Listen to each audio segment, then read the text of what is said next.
When Mike McDaniel was hired as the Miami Dolphins' new head coach in 2022, he brought a new energy to the franchise. McDaniel was quirky, but it worked. He got the best out of Tua Tagovailoa. Miami's offense was so hot that for a moment there were several, very regrettable, comparisons to the Rams' greatest show on turf era. McDaniel was an innovator. The Dolphins were on the rise. None of that energy remains. All that is left is a Dolphins team that looks worse each week. On Sunday they were blown out 31-6 by a 1-5 Cleveland Browns team.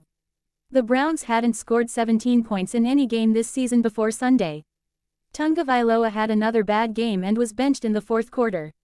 At this point, it seems like a foregone conclusion that McDaniel will be fired.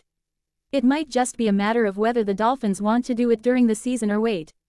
The big story from the Dolphins over the past week was the widespread shaming of Tagovailoa for calling out his teammates for showing up late or not showing up at all to voluntary players' meetings. Lost in the blame for Tagovailoa going public with his frustration was that the Dolphins might have needed someone to call them out. It's a horrible team and there's no accountability. Tagovailoa tried to provide some and was guilted into an apology, instead of there being any examination over why Tagovailoa said what he did. That's a good snapshot of the Dolphins these days. The problem with Tagovailoa being the one to speak up is he has been awful this season, too. Tagovailoa might be entering his final couple months as the Dolphins' starting quarterback. To start the second half Sunday he threw high to Devon Achane, and the ball went off the running back's hands and right to Browns cornerback Tyson Campbell, who returned the interception 34 yards for a touchdown.